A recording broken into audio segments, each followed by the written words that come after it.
As we look at chapter 6, which is the yoga of meditation, so far we've seen mainly that our lifestyle is incredibly important. The level of discipline we have throughout the day enforces all the qualities and frame of mind that we need in meditation. The most important quality in meditation is awareness, to be able to stay in awareness. And then the second most important quality would be detachment, because we get attached to even just the thought, right? So maybe we don't have the thing we want. Maybe we're thinking about it, being with a person, some object that we want to buy, maybe clothing, shoes, house, diamonds, whatever. Or we're thinking about going somewhere, waiting, looking forward to a particular experience, meeting someone. So it hasn't happened yet. But the thought of it will distract me so much in meditation, because I'm not willing to even let go of the thought. I get so attached to wanting to entertain that thought, right? So wanting to build on it, rethink it. So someone just had a granddaughter, their very first grandchild. So she wants to fly out today. But of course, not always practical, right? And then rethink, and she was so cute. She was telling me, I've looked at this one picture at least 1,000 times yesterday. We can all relate. Attached. I mean, it's normal human emotion. I'm not saying don't get excited if you have a grandkid. Good luck trying not to be excited if you have a grandkid. It's very normal. You're going to. But we can't just like put that pause on hold. Sorry, that thought. Put that thought on pause. Put that thought on hold. That's what I meant to say. So that ability to just put it aside. Not even like I'm detaching for it forever. Just for this meditation, I need to detach from it.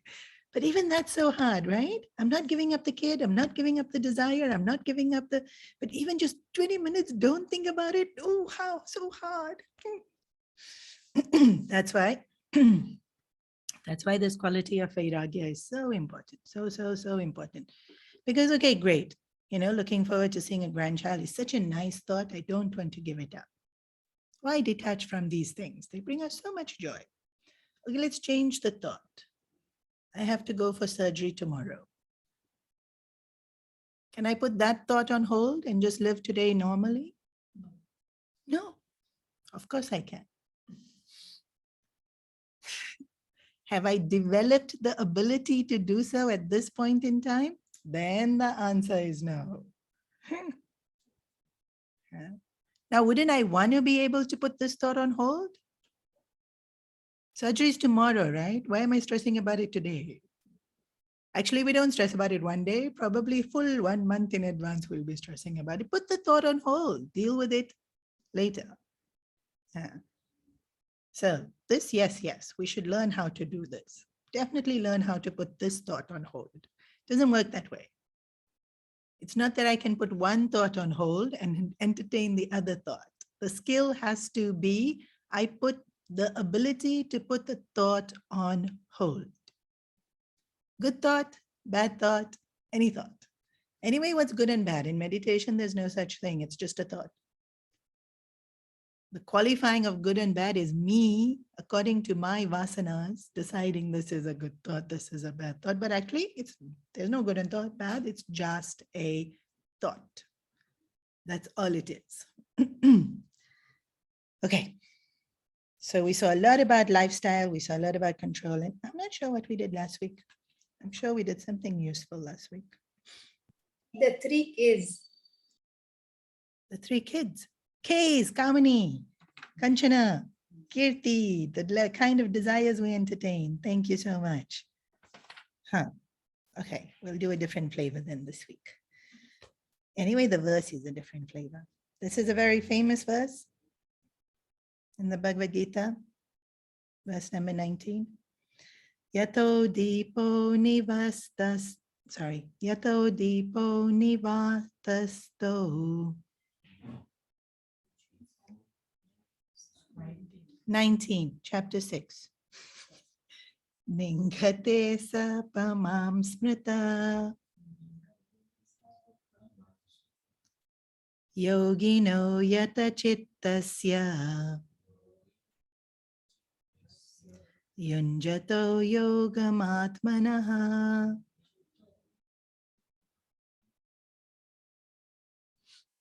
So they have these lamps, these kind of lamps, the ones that have a cover on them, and the cover has a hole. I'm sure you've seen, right? This one here that's at the altar, the cover is only on the top. For those of you who can't see it, I'll move the computer. And the glass is there in this one, but usually the whole thing is covered and there's little patterns to let the light shine out. You've seen these? No? Haven't seen these? They're very pretty. So basically, before electricity, they used only fire as their source of light. But if you leave an open flame, it can, one, catch fire, 2 things. 2, the wind blows it out. So safe practice used to be light it, cover it.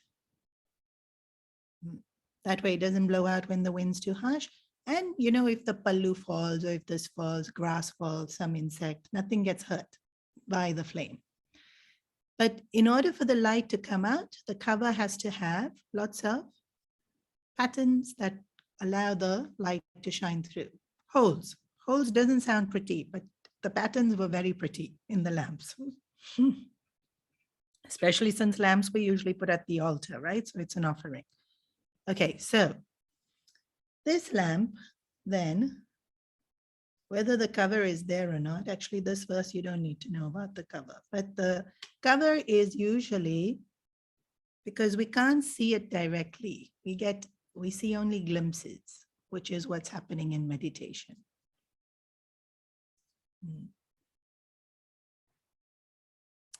The idea is to be able to see it completely.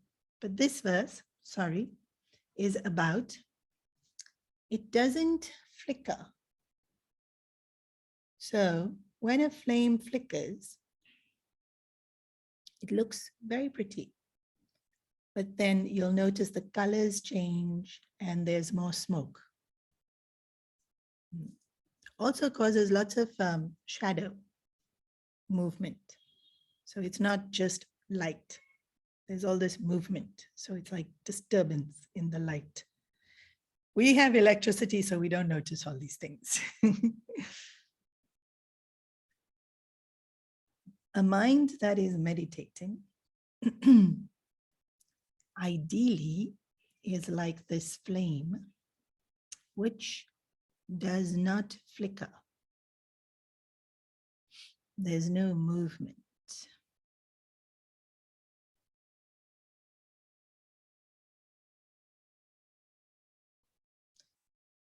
Because the movement is a result of disturbance. The disturbance is either wind when it comes to a flame, or sometimes if there's water mixed in with the oil, then also it will flicker and spit. So there is some disturbance that causes the flame to flicker. So the mind that is not disturbed is like the flame that is very, very still. Okay. Flame, let's talk about the flame. So Gurudev gives a beautiful symbolism that the ghee in the lamp is vasanas. The wick is our ego. The casing, of course, would be the physical body. So what's the flame? Mind. Consciousness, mind, intellect.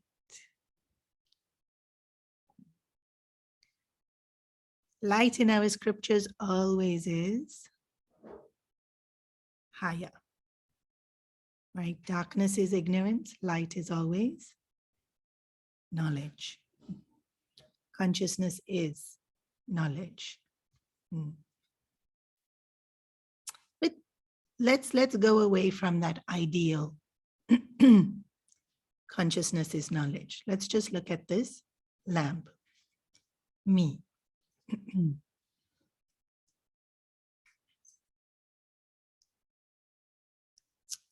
The wick makes a huge difference in how that flame shapes. And so, you know, you're in the ashram because these lamps are on pretty much 24/7. People constantly coming, cleaning, people constantly coming, helping or not helping sometimes. And always surprises me that people don't know the simplest of things. And then when I'm sometimes having to show them how to do it, I always think, but nobody showed me. How do they not know it? If you pull the lamp and you just watch, right? Anyone who has it, if you pull the wick out, the oil drips, makes a mess, more cleaning. So anyone who has to clean will make sure that wick doesn't come out too much. It also, since all the oil is falling out, it goes out faster. It's waste. So then you have to come and light it more often. If the wick is not tight, so you have to really roll the wick tight.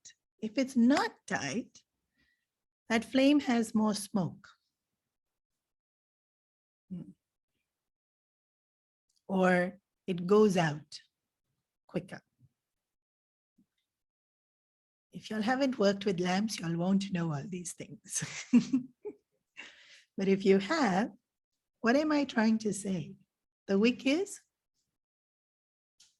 our mind. Remember, ghee is vasanas, wick is our mind. The amount of light we see on that lamp will depend on the quality of the wick. Means the amount of light we see in our lives depends on the quality of our mind. So for the wick to be good and the flame to be nice and solid and live long, last long, it has to be tight. What's tight for us?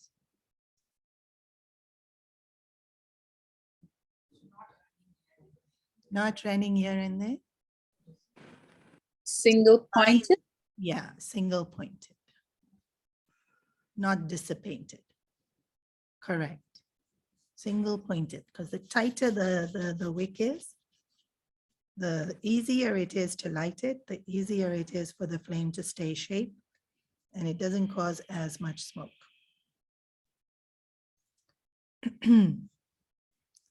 The pulling it out too much and then wasting of all the oil, the keeping it in right spot, what's that for us?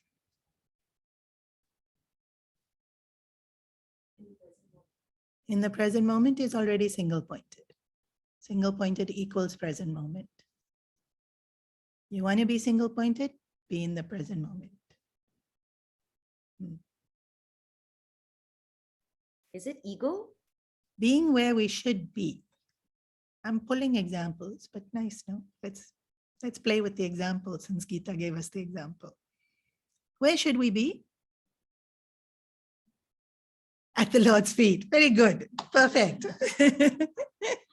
Full day stay in ashram. No! Please go home. Where should we be? Come on, this is important because if you don't know where you should be, how are you going to meditate? Is it to do with the seat, like being comfortable and No. This is our lives. No. This is analogy. We're drawing parallel to our lives. In our lives, where should we be? Huh? In whatever we are doing in the moment, Have we finished present moment? That's the tightness of the wick. Where our heart is. Where's your heart? With the grandchild? Maybe in a way, we want to be in a place of awareness. Yes, we do. Maybe this was too hard a question. Sorry. I thought y'all would answer very quickly. Bhagavad Gita chapter 3, we were told, what should we be doing? This is chapter 6, huh? Y'all should be experts on chapter 3 by now. is it surrendering? Dharma. Sorry, I didn't hear you. Say again. No, I thought it was surrendering. No. Nahi. I mean, please surrender. It's very good. But where should you be? Yes, surrendering would be Lord's feet. Dharma. Doing our duty.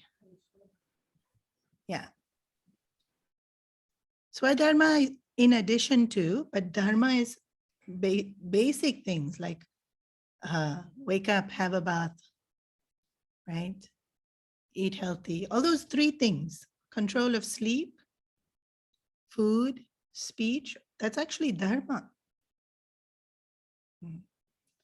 Before you were a good daughter, before you were a good wife, before you were a good teacher, before you are a good citizen of the country that you are living in, dharma is basics, all the basics that we have to do in a disciplined way. Okay, so why is that so important in meditation?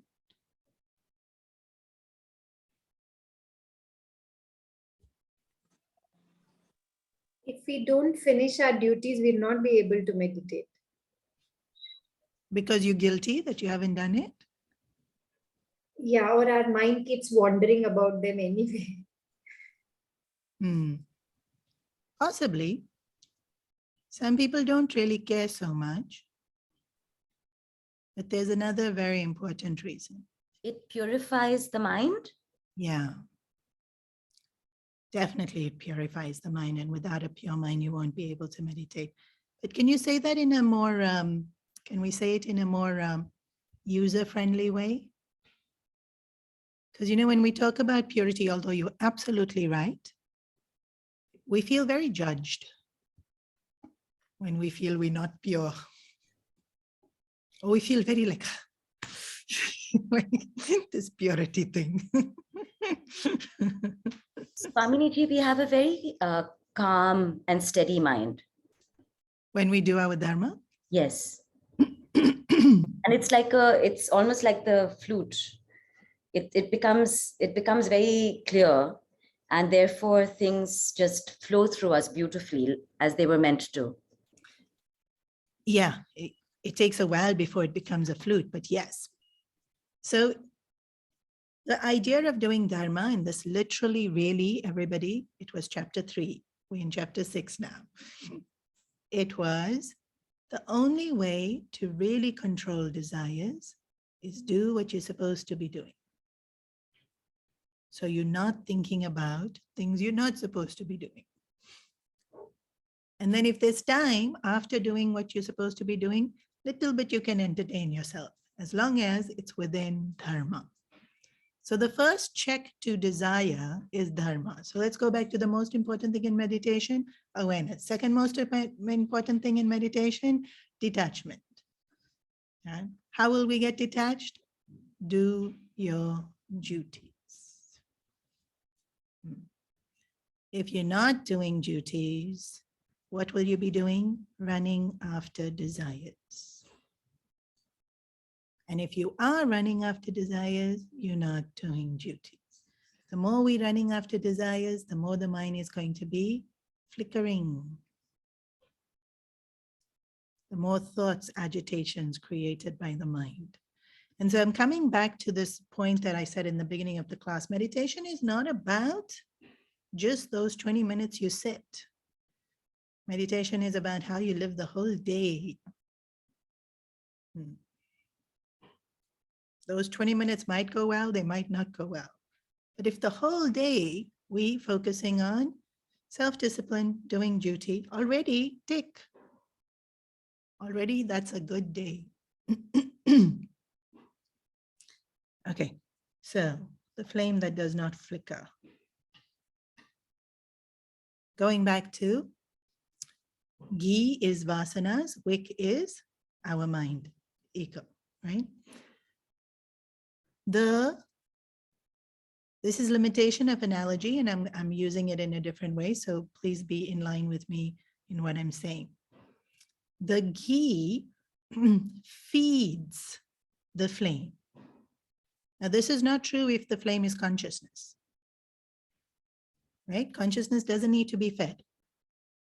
In this example, it's my ability to see. No, what would it be?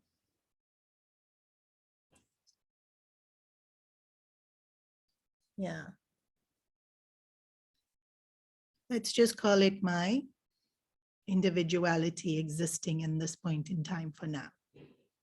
Is being fed by the fuel of vasanas.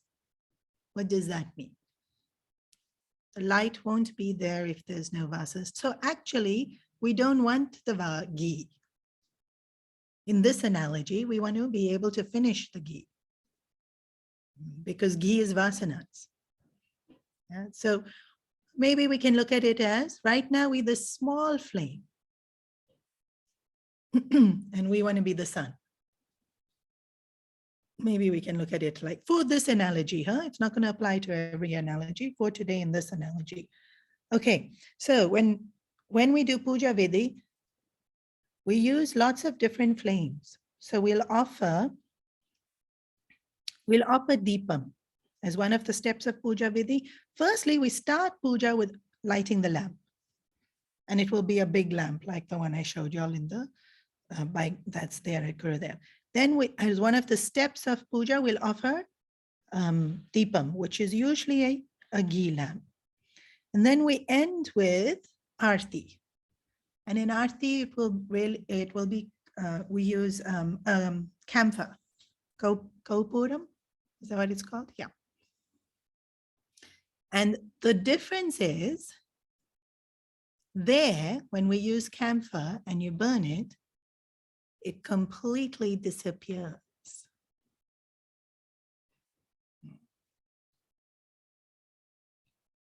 That's actually what we want. We want to burn up all of it. Even in the lamp example, we want to burn up all the ghee, the vasanas. But then, of course, the lamp still continues to be there. So how do we do this?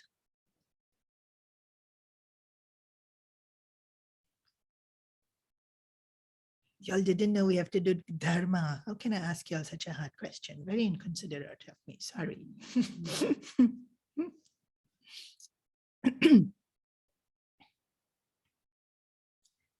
Puja Gurudev used to explain that if in the seat of meditation, we can actually be completely in the present moment,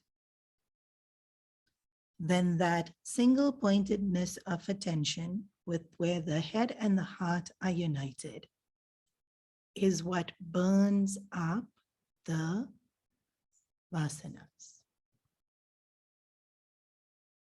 Now, in the analogy of the lamp, the oil's getting used or the ghee is getting used without the wick putting in any effort. But that doesn't happen in meditation.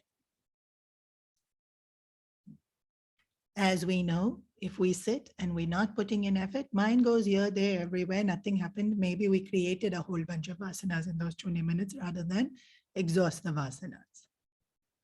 But if the mind is completely absorbed in the self, in the Lord, or just completely absorbed in the present moment, even though there's no such thing, Gurudev used to refer to it as the white heat of meditation. There's no such thing actually, but words have its limitations, and that's what the term he coined was to help us to understand that it's not the faltu meditation where the mind is wandering and we still adjusting posture and we still trying to, am I saying the mantra right? Not that meditation. It's that in those moments of meditation where we actually feel expanse, where we actually have head and heart united, then that burns up our vasanas. There's very few ways to get rid of vasanas. Usually we have to face them, which is what we call as prarabdha. But we usually say prarabdha like this, prarabdha, because it's usually it's like, yeah, now we have to deal with this. Which is so much of our life, right? But that's fine, and that's great. And it's a great attitude to have that I'm living my life finishing up prarabdha, right? So when pain comes, and I think I've mentioned this in a previous class, when pain comes to us, that prarabdha is gone. Somebody insulted us, very good. Insult prarabdha over. Some loss comes. Lost money, lost an opportunity, somebody broke their phone, okay, great. Lost prarabdha is finished. There might be more, but this one at least this one's gone. Good things also, prarabdha finishes. We feel sad. Good prarabdha finish. No, we should be happy. Prarabdha finishing is very good. We've come for that purpose. We're fulfilling our life when prarabdha gets finished. Okay, so we can finish or kill, destroy, exhaust vasanas by actually going through them. But that's a painful process because we have lived a gazillion lifetimes. And so we have so many lifetimes to live to finish all the vasanas that we have to finish. So that's a very, very slow, painful process. So then how do I destroy vasanas? Meditation. Meditation is very hard. Yeah. Come on, there must be an easier way. There is. Works in Kali Yuga. Works in every yuga, but it works superpower in Kali Yuga. Japa. But remember, it has to be done with a wick that is tight. Doing what it's supposed to be doing. Not that I go and indulge the whole day, do all faltu things, all wrong things, and then I sit and do japa. You won't be able to concentrate only. Has to be that I've done what I'm supposed to be doing. No. Yeah, I'm doing or have done what I'm, and then when I sit, japa does work in purifying the mind and removing vasanas. Because japa automatically becomes meditation. When we do japa right, it automatically becomes meditation. I think I've already done a guided meditation session where we use japa to go into silence. Yeah. And then, sometimes it's forced. A lot of times it's forced. But the more we do it, it becomes natural. Like we start doing the japa and the japa fades off into silence. I'm sure you've all experienced that, whether it's japa or whether it's even just a beautiful bhajan being sung. You start by singing the bhajan and then the bhajan kind of a little bit disappears. And you're just in this very beautiful state of stillness. Even though you can still hear the bhajan, the mind has become absorbed in stillness. So japa is extremely effective in helping to exhaust vasanas because it is a form of meditation. especially when we're doing it with this, the idea of the mind being a flame that does not flicker. Okay. Why will the flame flicker? What's it being fed by? Vasanas. Vasanas are basically desires. Desires cause restlessness. That's why the flame flickers. Remember I said when there's water in the oil, the flame will literally, like it sparks, it flickers. It's noisy also when there's water in the oil. It's like, like not only is it disturbed in terms of movement, it's disturbed in terms of sound. It's such a good analogy of our mind. Put a desire in the mind and that's what happens. Noisy, it becomes noisy. It becomes restless. Okay, so if I want a flame that does not flicker, then the ghee itself has to be of good quality. Ay, ay, ay. Now, so many lifetimes already lived. What quality ghee is there right now? Cannot do anything about it. And that's why I come back to how we live our lives is very important for us to have a good meditation. That's why I said Dharma was so important for us to have a good meditation. I'm doing Dharma. That oil or ghee is going to be better quality. It's not going to be filled with so much desires. It's not going to result in so much flickering.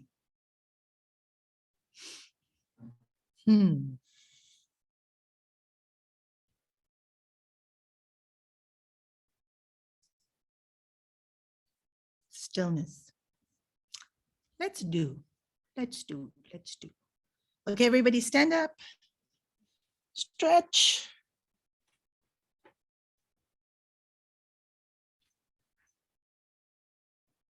You know, when I do Balviar and Shishiviyar class, I have to do it because they only do what I do. But y'all are adults, so I can say and y'all can do. Please, everyone stretch.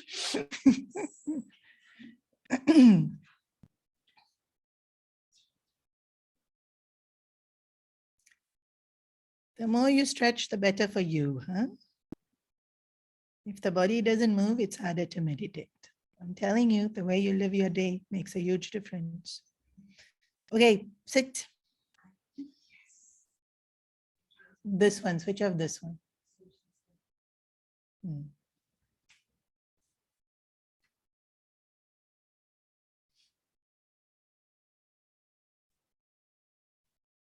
Online people don't have to suffer.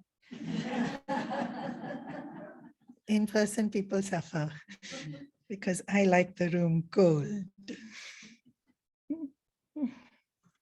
Okay, sitting straight. If you want a chair, feet flat on the ground. If you want the ground, online people can't see me. But you know, when we cross our legs, our heels could be either closer to us or further away. So if it's comfortable, it's better it's further away because we talk about maximum base. I've already spoken about this. I'm doing meditation class also, so I don't know when I say what.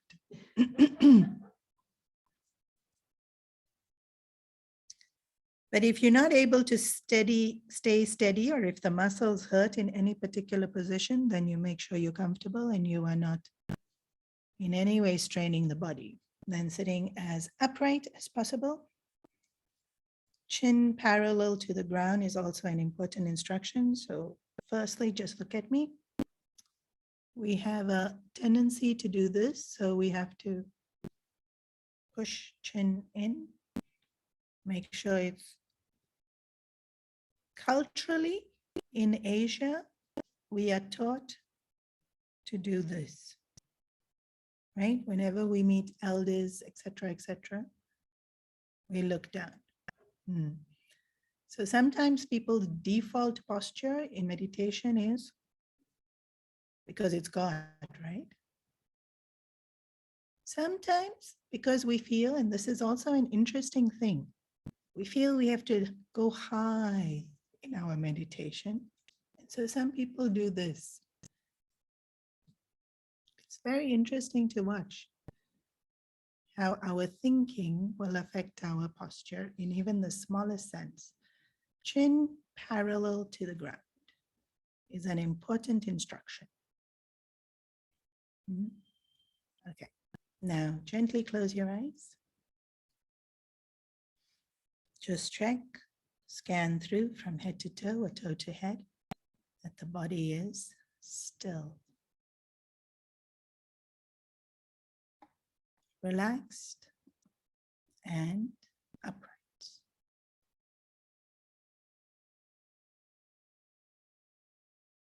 Bring to mind the form of your Ishta Devata. Spend a moment basking in divine grace.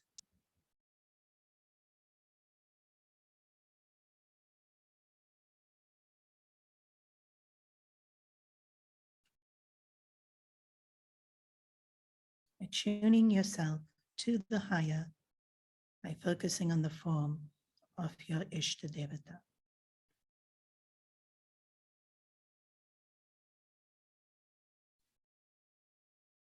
Bring to mind the form of your Guru.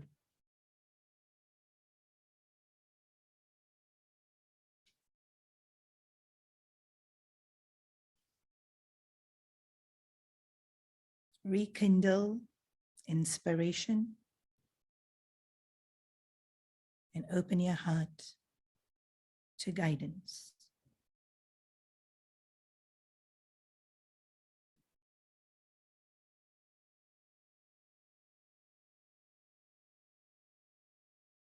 Just bring your awareness now to your breath. Consciously breathe in slightly deeper than your regular breath so that you are aware of it.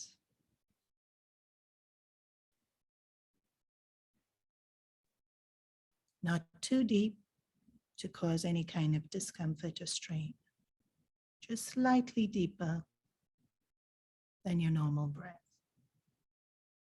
Slowing down the breathing, making it long, slow, deep breaths.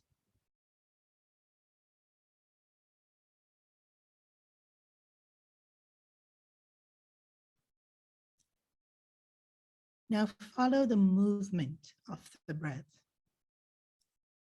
Notice exactly when you're breathing in. Follow the entire inhalation. Notice exactly the moment when the inhalation stops. Notice exactly when the exhalation begins. Follow the entire length of the exhalation. Notice the moment when it stops.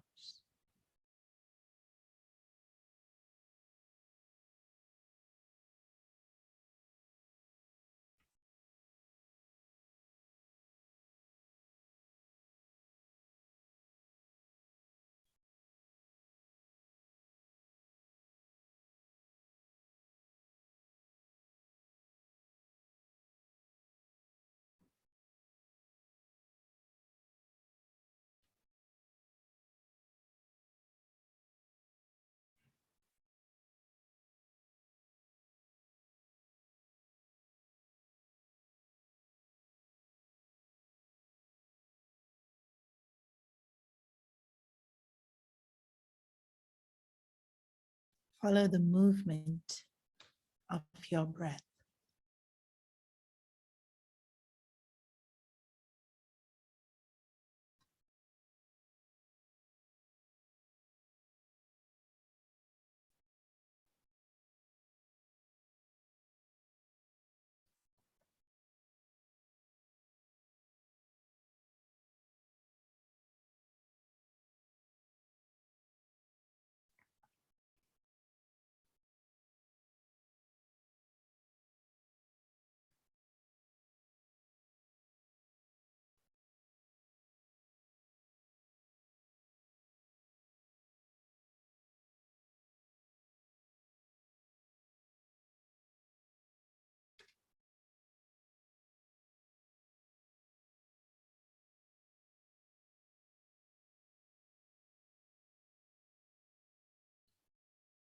You may have already noticed it, but now more consciously pay attention to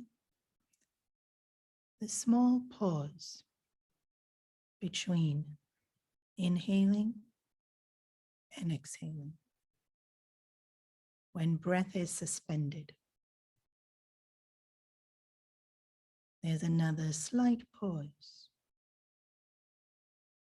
at the end of exhalation before inhalation when breath is suspended.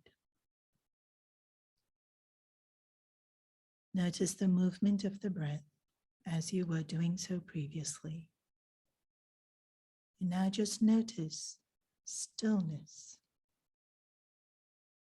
momentarily before movement starts again.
Become more and more aware of the stillness.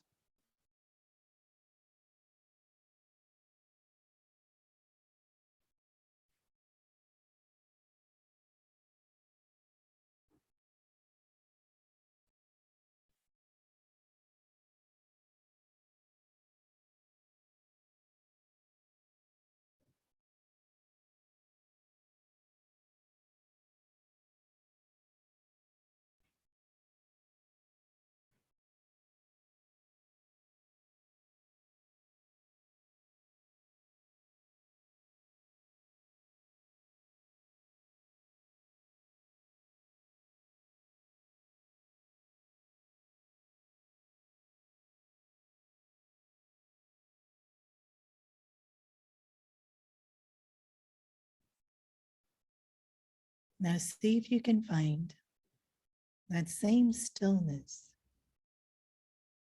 that is there when breath is suspended, even while the breath is moving.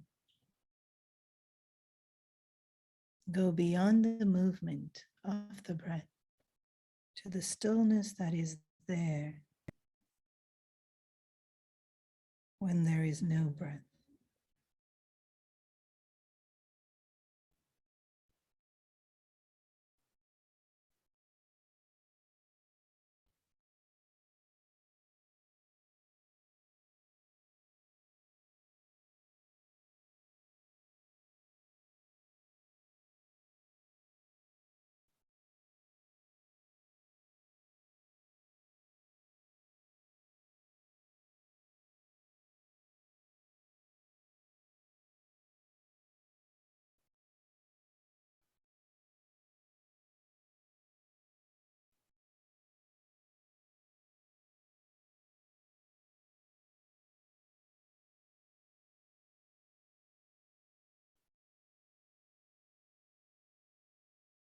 Stay in the stillness as much as possible.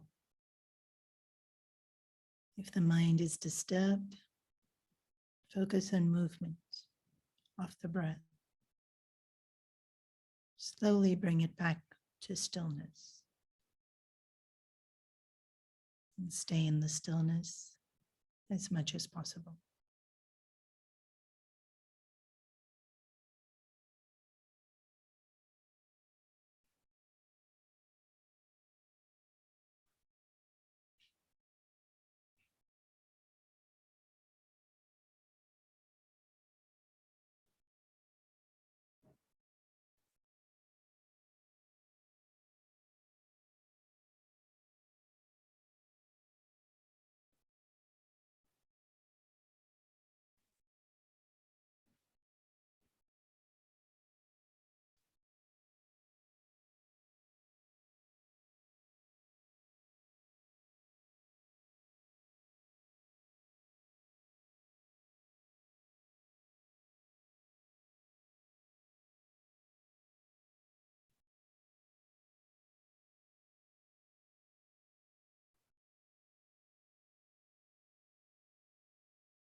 You can take awareness away from the breath.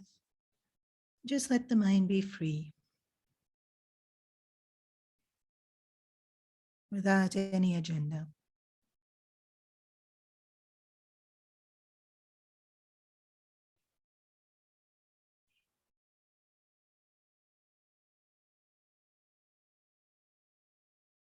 Bringing your hands to your heart in prayer position. Joining me after a deep breath in. Om.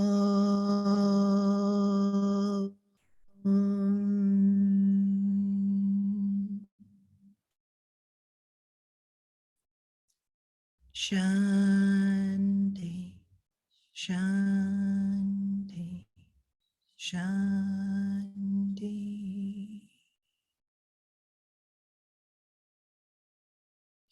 Harihi Om, Shri Guru Pyo Namaha. Harihi Om. In whatever way is comfortable to you, come back out to open eyes.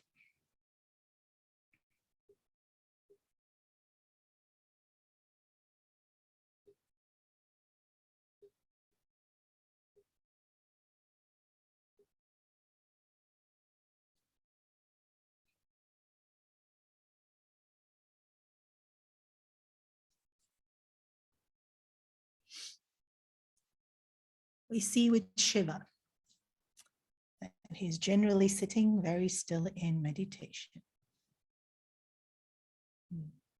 Mostly. But we hear also that he does the Tandav. So in Quran, Shivji is sitting in meditation for thousands and thousands of years, 25,000 years. His meditation lasts 25,000 years. And then he was filled with so much joy that he got up, played the Damaru, and did the Tandav. The moment he started doing the Tandav, well, when he played the Damaru, sound was created, speech was created, music was created. And then when he started dancing, the earth was created. Universes were created. What's the Tandav? What's his dance? What you just did now. The movement of breath in, out, in, out. It's Shiva's Tandav. But what's actual Shiva? Without Tandav, that stillness when breath is suspended. Shiva can exist without Tandav. Tandav is Shiva, but you don't need Tandav to have Shiva. Got it? No? Yeah, no? So simple. So beautiful. To have Shiva, you don't need the Tandav to have Shiva. So, what's meditation? Stillness.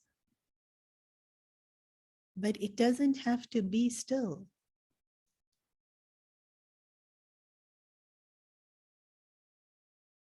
Because there's stillness in movement.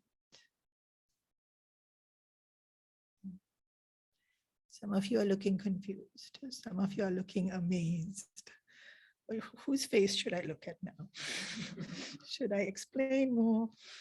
Should I leave it at that? Okay, ask questions if you're confused. Too confused to even ask questions. But you'll just experienced it.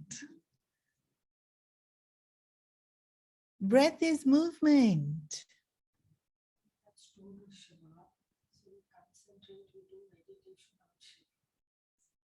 What's Shiva? The stillness. Huh. Huh. I'm calling it Shiva. You can call it anything. You can call it stillness. You can call it Devi. You can call it Krishna. But Shiva works because of Tandav. But then Krishna also danced. Devi also danced. Everyone danced. It's okay. In fact, the Raila also is thoughts dancing. Okay. Any questions? No. Y'all still looking confused. Online people, are y'all looking confused? I don't know. I can't see y'all. Okay. Okay, y'all think about it. And that was homework. Stillness in movement. Please note, in meditation, it doesn't have to be no movement. Thoughts will come, thoughts will go. We didn't do thoughts for today. We just did breath for today. But the idea is even with thoughts, even with the movement of thoughts in our mind, there can still be stillness. That's meditation. Meditation is not no thoughts. Meditation is not no movement. So the flame that flickers, the first explanation is don't have flickering, which is when our desires are so strong that we can't even see stillness. Right? When desires are so disturbing, we can't see stillness in our mind. But once the mind is held steady and we get to know what stillness is, then we can find stillness even when there's movement, even when thoughts do come. Okay.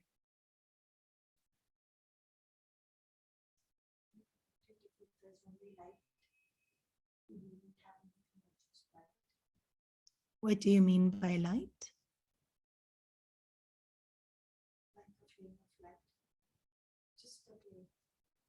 You mean inside when you are thinking? Instead of Shiva, if you think of a flame of light? Your Ishta Devata can be light. Can be the sun, can be the symbol Om.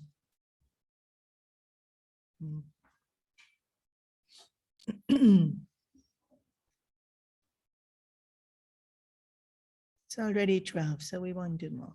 Otherwise, we'll do the next verse next week.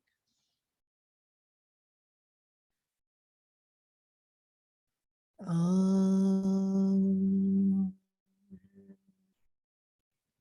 Sarve Bhavantu Sakinaha Sarve Santu Niramaya Sarve Bhadrani Pashyantu Ma Kaschit Dukkha Bhag Bhavet Asato Ma Satgamaya Tamaso Ma Jyotirgamaya Mrityorma Amritam Gamaya Om Purnamada Purnamidam Purnat Purnamadachyate Purnasya Purnamadaya Purnameva Vashishyate Om Shanti Shanti Shanti Hari Om Shri Gurubhyo Namah Hari Om.